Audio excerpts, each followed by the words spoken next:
मई 2025 operation सिंदूर में एक ऐसा इवेंट होता है जो कि स्ट्रेट आउट ऑफ किसी हॉलीवुड मूवी का सीन हो। पाकिस्तान के flagship jet fighter J-10 Bharat के राफेल के ऊपर एक घात लगाते हैं। इंस्टेड वो आगे जाके उनको एंगेज करे, वो काफी दूर रहते हैं और अपने रडार को ऑफ कर देते हैं ताकि वो पकड़े ना जाए। फिर वो अपने AWACS की मदद से उनको कॉन्स्टेंटली ट्रैक करते हैं। कुछ देर बाद वो एक मिसाइल भेजते हैं कोल्ड स्टार्ट करके, the most feared Chinese PL-15, जो कि खुद ही 2 मिसाइल है एक मिसाइल के अंदर, और उसका तो अपना खुद का ऐसा रडार है जो कि नॉर्मली जेट फाइटर्स के अंदर होता है। सीरियसली बहुत ज्यादा डरावनी मिसाइल है किसी भी जेट फाइटर के लिए। जैसे ये मिसाइल राफेल के करीब आती है तो वो अपने रडार को ऑन कर देता है और फर्स्ट टाइम दुनिया देखती है कि जो राफेल है वो तो बस एक खाली छलावा था, असली ताकत तो उसकी कुछ और है। राफेल ना सिर्फ उस मिसाइल के सिग्नल को पकड़ लेता है बल्कि उसको प्रोसेस करके उसको एक दूसरा सिग्नल भेजता है और वो बिना फटे पंजाब के एरिया में गिर जाता है, जिसको कुछ दिन बाद DRDO को साइंटिस्ट रिकवर कर लेते हैं। और यही एक इकलौता इवेंट था जब हमारी एयरफोर्स फाइनली डिसाइड करती है कि अब इंडिया राफेल के साथ जाने वाला है। Hello guys, I am Prince and आज के वीडियो में हम जानेंगे इंडिया की सबसे मोस्ट एक्सपेंसिव डिफेंस डील होने वाली है। 114 राफेल जेट फाइटर, $24 बिलियन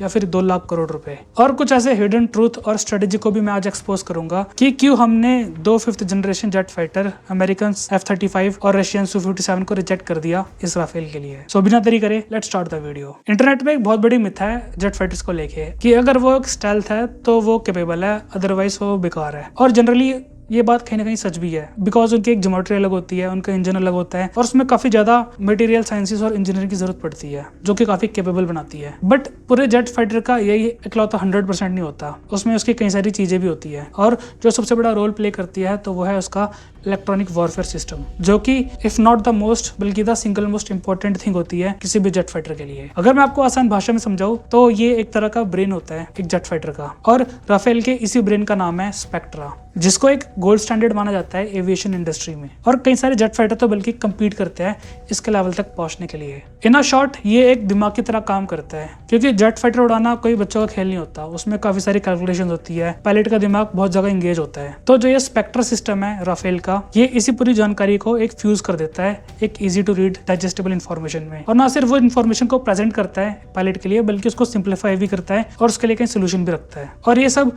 बहुत ही क्विक टाइम में हो जाता है अगर पायलट इसको खुद ही करने बैठे तो, जिसका ऑलरेडी दिमाग प्लेन उड़ाने में होता है। और इसी स्पेक्ट्रा सूट के अंदर एक बहुत ही बड़ी कोर टेक्नोलॉजी है जिसका नाम है DRFM, digital radio frequency memory. और यही वो टेक्नोलॉजी है जिसने जो चाइना की सबसे फियर्ड PL-15 मिसाइल थी उसको डिफीट करा था। जो वो मिसाइल इसके काफी करीब आई थी, जिस सेकंड उस मिसाइल ने अपने रडार को ओपन करा था उसी पल इसने इसको डिटेक्ट करा। ना सिर्फ उसको डिटेक्ट करा, उसको रिकॉर्ड करके एनालाइज करके उसको कुछ चेंजेस करके वापस दूसरा सिग्नल भेज दिया उस मिसाइल को। और ये दिखाया गया कि वहां पे तो राफेल कभी था ही नहीं। और ये सब कुछ मिनटों में नहीं है, कुछ सेकंड में नहीं, बल्कि कुछ माइक्रो सेकंड्स में हुआ, जिसका नतीजा ये हुआ कि जो PL-15 मिसाइल थी वो अपने टारगेट से ना सिर्फ चुकी बल्कि वो डेड होके पंजाब के कई एरिया में गिर गई, जिसको बाद में हमारी DRDO की साइंटिस्ट टीम ने उसको रिकवर कर लिया। और ये PL-15 मिसाइल ऑलरेडी काफी एक फीट ऑफ टेक्नोलॉजी है, बिकॉज इसके अंदर एक डुअल पोल्स मोटर है। जब इसको फायर करता है तो उसकी पहली मोटर चलती है, बट बीच हवा में जब अपने टारगेट को पकड़ लेता है तो वो दूसरे इंजन को ऑन कर देता है उसको मार गिराने के लिए। और इस स्पीड पे उसके इलेक्ट्रॉनिक्स को काबू रखना, हीट से बचा के रखना, वो भी एक अलग ही फीट ऑफ इंजीनियरिंग होती है जिसको बहुत ही कम देश कर पाते हैं। और कुछ साल बाद आप देख सकते हो कि जो हमारी आने वाली फ्यूचर मिसाइल्स होगी तो कहीं ना कहीं इसी मिसाइल की टेक्नोलॉजी को इंटीग्रेट करा जाएगा, जो कि कई साल और लाखों करोड़ रुपए हमारे बचा सकता है। इन शॉर्ट, स्पेक्ट्रा एक दिमाग की तरह भी काम करता है और एक शील्ड की तरह भी, बट इन टाइम ये एक वेपन की तरह भी काम कर सकता है दुश्मन के एयर डिफेंस को पकड़ने के लिए, जिसको बाद में बाकी मिसाइलों से भी टारगेट करा जा सकता है। दूसरा जो सबसे बड़ा रीजन था राफेल की तरफ जाने का, तो वो था इसका वेपन सिस्टम, स्पेशली एक मिसाइल जिसने आप ये कह लीजिए कि राफेल को खरीदने पे मजबूर कर दिया, द मीटियोर मिसाइल। तो मीटियोर का एक काम था दुश्मन के जेट फाइटर्स को ढूंढ के मार गिराने का, बट ये कोई आम मिसाइल नहीं है एयर टू एयर वाली, ये काफी खास मिसाइल है क्योंकि इसके अंदर खुद का एक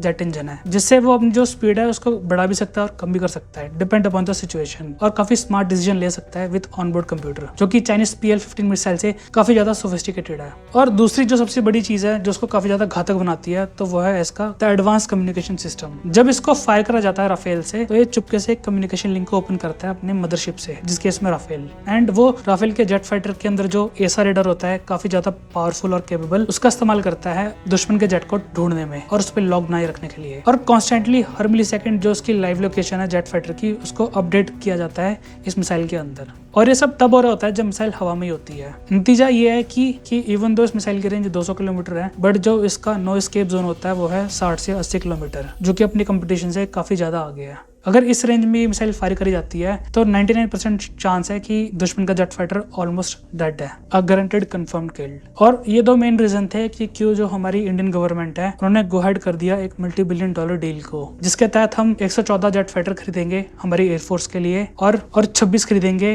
उनका नेवल वेरिएंट एम हमारी नेवी के लिए, जो कि हमारे एयरक्राफ्ट कैरियर INS विक्रांत के ऊपर ऑपरेट करेंगे। और इस पूरी डील की जो लागत होने वाली है वो है लगभग 22 से लेकर 24 बिलियन डॉलर या फिर 2 लाख करोड़ रुपए। द मोस्ट एक्सपेंसिव डील जो इंडिया अब करने वाला है हमारे डिफेंस सेक्टर में। और कुछ साल पहले जब भारत ने 36 राफेल जेट परचेज करे थे तो हमारे पास ऑलरेडी एक इंफ्रास्ट्रक्चर है, जो ट्रेनिंग फैसिलिटी है वो पहले से एस्टेब्लिश्ड है, इंक्लूडिंग द सिमुलेशन, और जो हैंड्स ऑन एक्सपीरियंस है वो ऑलरेडी काफी है। सो जो ये नए 114 राफेल आएंगे तो इनको इंटीग्रेट करना काफी ज्यादा ईजी होगा, इंस्टेड कि हम किसी दूसरे जेट फाइटर की तरफ जाए। फिर उसमें अलग कॉम्प्लिकेशंस होती है, उनके लिए अलग इंफ्रास्ट्रक्चर होता है, उनकी सप्लाई लाइन भी अलग होती है, उनकी अलग नेगोशिएशन होती है। और इसने एक वैल्यूएबल जो एक्सपीरियंस है वो हासिल कर लिया ऑपरेशन सिंदूर में। अनदर जो सबसे बड़ा रीजन है कि क्यों सरकार इस डील की तरफ काफी रश कर रही है तो वो है MiG-21। इसी महीने MiG-21 को चंडीगढ़ एयरबेस पे रिटायर करा जाएगा, जिससे ये होगा जो हमारी स्ट्रेंथ है स्क्वाड्रन की वो घट के 29 हो जाएगी, ऑलमोस्ट इक्विवेलेंट टू पाकिस्तान जिनके पास खुद 25 स्क्वाड्रंस है। बट अगर हम चाइना से कंपेयर करें तो हम काफी पीछे है, 70 स्क्वाड्रंस। इवन हमारी एयरफोर्स ने भी एक्नॉलेज करा है कि अगर हम क्वांटिटी के मामले में चाइना से लड़ने लग जाए तो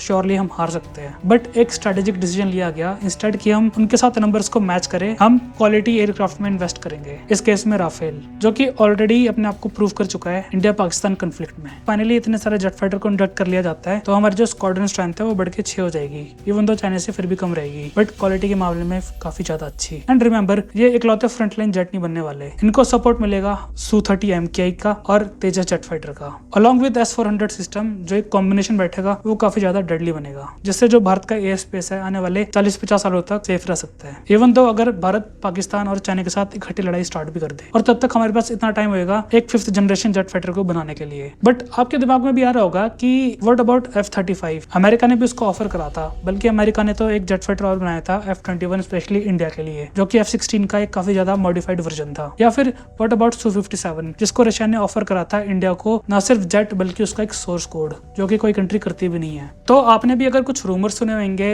अमेरिकन जेट्स को लेके कि जो वो अपने डाटा है वो सीक्रेटली अमेरिका को भेजता है, तो वो बिल्कुल ट्रू है। बिकॉज जो उनका सिस्टम होता है इलेक्ट्रॉनिक सिस्टम, वो हिस्सा होता है एक ग्लोबल नेटवर्क का, जो कि जनरली अमेरिकन कंपनी करती है। उनको डाटा चाहिए होता है अगर कहीं पे भी लड़ाई होती है, ताकि उस डाटा को रिफाइन करके जो उनका जेट है उनको और मॉडिफाई करा जा सके। बट ये काफी ज्यादा सेंसिटिव होता है, एंड जैसे कि मैंने बताया वो एक अमेरिकन कंपनी है, एंड अमेरिका सरकार जब मर्जी चाहे एक एग्जीक्यूटिव ऑर्डर पास करके उसको अपने अंडर ले सकता है। और अगर आपने भारत के संविधान को थोड़ा सा भी पढ़ा होगा तो उसमें एक वर्ड है सोवरनिटी, वही सोवरनिटी जो यहाँ पे पूरी तरीके से वायलेट हो जाएगी। और हमें ये भी नहीं पता होगा कि अगर हम लड़ाई लड़ने जा रहे हैं तो पीछे से कोई सिग्नल भेज के जो जेट फाइटर है या कोई हार्डवेयर है उसको पहले जो अमेरिका है लॉक ना कर दे, जो कि उन्होंने पाकिस्तान के साथ करा था कई रूमर्स के अकॉर्डिंग। और ये तो बात होगी बस एक सेंसिटिव इन्फॉर्मेशन की, जो कि कॉन्स्टेंटली जाती भी रहेगी। जो सबसे बड़ा सिरदर्द बनने वाला है वो उनकी मेंटेनेंस का। अमेरिकन हार्डवेयर काफी ज्यादा एक्सपेंसिव होते हैं मेंटेन करने के लिए, और ऐसी उनकी इकोनॉमी भी चलती है। बट अगर भारत F-35 की तरफ जाता, पर यूनिट कॉस्ट उसकी काफी महंगी पड़ती, जो मेंटेनेंस कॉस्ट थी वो 60% ज्यादा होती। इवन तो सुनने में थोड़ा कम लग रहा होगा, बट जब बात बिलियंस ऑफ डॉलर की होती है तो उसमें तो 1% ही काफी ज्यादा होती है। तो इतनी बड़ी जो अमाउंट है इंडिया बिल्कुल भी अफोर्ड नहीं कर सकता था एक 5th जनरेशन जेट फाइटर को मेंटेन करने के लिए। और अमेरिकन का कुछ पता भी नहीं होता, जब उनका मूड करे तो तब जब मर्जी अपना सैंक्शंस लगा देते हैं, जिससे जो स्पेयर पार्ट्स है, जिसकी क्रिटिकल टेक्नोलॉजीज है वो आनी बंद हो जाएगी, and they are as good as rock. और रही बात रशिया के Su-57 की, तो वेल इसकी तो एक अलग ही डेडिकेटेड वीडियो बननी चाहिए, जो कि मैंने बनाई थी कुछ महीने पहले। बट मैं आपको उसका कोर इशू समझा देता हूँ कि भारत एमका से पहले इसको रशिया के साथ मिलकर बनाना चाहता था under a program name FGFA, 5th generation fighter aircraft. तो हमसे पहले डिमांड रखी गई $6 बिलियन की, जो कि हमने एग्री भी कर लिया कहीं ना कहीं, इस शर्त पे कि जो उसकी क्रिटिकल टेक्नोलॉजी है, जैसे कि उसके जेट इंजन और जो उसकी स्टेल्थ प्रोफाइल है और जो सॉफ्टवेयर सूट्स है इंक्लूडिंग सोर्स कोड, वो इंडिया को ऑफर करा जाएगा बकायदा, और वो एग्री भी कर जाते हैं। बट जैसे ही इंडिया कुछ अमाउंट पे कर देता है तो एक हिडन शर्त रखी जाती है कि आप हमें $4 बिलियन और दो, तभी हम जो ये टेक्नोलॉजी आपको दे सकते हैं, जिसने इस डील को काफी ज्यादा खटास में डाल दिया। रही सही कसर तब पूरी होगी जब हमारे डिफेंस एनालिस्ट गए थे मॉस्को में इस जेट की प्रोफाइल को चेक करने के लिए। तो सामने से जो ये Su-57 था, ये एक स्टेल्थ जेट तो था देखने में भी और रेडार के सिग्नेचर में भी, बट जब वो रेडार के सिग्नेचर उसके साइड में पड़ते थे तो वो एक जेट कम एक ट्रक नजर आता था बहुत बड़ा, जिसका सीधा मतलब था कि वो एक ढोंग कर रहा है 5th जनरेशन फाइटर एयरक्राफ्ट का। और बाद में इसके जो जनरेशन है वो रशियंस ने डिग्रेड कर दी और हमें ये ऑफर करा गया नहीं ये 5th जनरेशन नहीं बल्कि अब ये 4.5 जनरेशन एयरक्राफ्ट है। But it was already too late and India इस डील से बाहर निकल गया अपने करोड़ों रुपए खर्च करने के बाद। और अगर हम कंपेयर करें राफेल के साथ तो जेट के जो स्पेसिफिकेशंस है वो मैटर नहीं करती इतनी जितना उसका बैटल एक्सपीरियंस मैटर करता है। रिसेंटली जो यूक्रेन की लड़ाई हो रही है उसमें रशिया ने इसको अभी तक नहीं उतारा। इवन तो उनके पास 15 से 20 ऑपरेशनल है बट ऐसे एक बार भी नहीं हुआ कि उन्होंने अपने आप को एक्सपोज करा हो यूक्रेन के एयर डिफेंस के अंदर। But on the other hand जो राफेल जेट फाइटर है इंडिया में इंडक्ट होने से पहले ही वो अपने आप को काफी पहले प्रूव कर चुका था। 2002 में अफगानिस्तान, 2011 लिबिया में, जिसमें इसने तो हद ही मचा के रख दी। एक ही सॉटी के अंदर ये ना सिर्फ जो टैंक है उनको भी उड़ा रहा है लिबिया के बल्कि जो उनके एयरक्राफ्ट है उनको भी मार रहा है और जो उनके कमांड सेंटर है उनके अंदर जाके डीप स्ट्राइक भी कर रहा है। एक राफेल जेट 5-6 तरह के रोल पूरे कर रहा था और वो भी एक सॉटी में। और ये तब की बात है जब इंडिया ने 36 राफेल जेट खरीदे भी नहीं थे। और रिसेंटली ऑपरेशन सिंदूर में जो कॉन्फिडेंस है इसके ऊपर पूरी तरीके से बैठ गया है, एक ठप्पा लग गया है बैटल टेस्टेड का कि इंडियन सब कॉन्टिनेंट में भी ये जेट फाइटर काफी केपेबल है। बट ये डील कोई आम डील नहीं होने वाली जिसमें हम मेक इन इंडिया के नाम पे नट बोल्ट को टाइट करेंगे, बल्कि इसमें एक स्पेशल क्लॉज की भी बात हो रही है जिसके तहत जो 60% कंपोनेंट होंगे इन आने वाले राफेल्स में वो भारत के अंदर बने होने चाहिए। एंड इसी के तहत जो राफेल बनाने वाली कंपनी है दसोल्त एंड टाटा इनके बीच में कॉन्ट्रैक्ट साइन हुआ है। एक फैसिलिटी जो राफेल के लिए फ्यूसेलाज बनाएगी 1 महीने के अंदर 2 हैदराबाद में, जो कि 2028 में ऑपरेशनल हो जाएगी। और ये फर्स्ट टाइम है जब इंडियन गवर्नमेंट एक प्राइवेट कंपनी के ऊपर काफी भरोसा जता रही है। HAL की असेंबली लाइन है उसको भी थोड़ा आराम मिल जाएगा एंड इंडिया कॉन्स्टेंटली कई सारे जेट प्रोड्यूस कर सकता है। और अगर सब कुछ बढ़िया रहा तो ये फैसिलिटी दसोल्त के जो ग्लोबल नेटवर्क का है उसका एक हिस्सा बन सकता है, जिससे ये होगा कि यहाँ से बने हुए फ्यूसेलाज ना सिर्फ इंडिया में इस्तेमाल होंगे बल्कि इसको ऑल ओवर द वर्ल्ड भी एक्सपोर्ट करा जाएगा। और अगर 60% वाला क्लॉज अगर सच हो जाता है तो उससे जो मच नीडेड एक्सपीरियंस है जो हमें चाहिए एक एविएशन इंडस्ट्री में वो भी पूरा हो सकता है। जैसे एक हाईली स्किल जो जॉब मार्केट है वो इंडिया में ऑटोमेटिकली क्रिएट हो जाएगी और ये इकलौती डेली कई हजार जॉब्स को क्रिएट कर सकती है। और जो मच नीडेड इंफ्रास्ट्रक्चर है एरोस्पेस के लिए इंडिया में उसको भी बनाने के लिए मजबूर कर सकती है, जैसे इन दी एंड इंडिया को फायदा होने वाला है। And here is the bonus point, जो ये 114 जेट फाइटर्स की डील है फ्रांस के साथ ये भी काफी छोटी पड़ जाएगी अगर हम अगली डील से कंपेयर करें। राफेल की जेट इंजन बनाने वाली कंपनी सैफ्रॉन और इंडिया की GTRA के बीच में एक समझौता होने वाला है जो कि अभी फाइनल स्टेज में है, जिसके तहत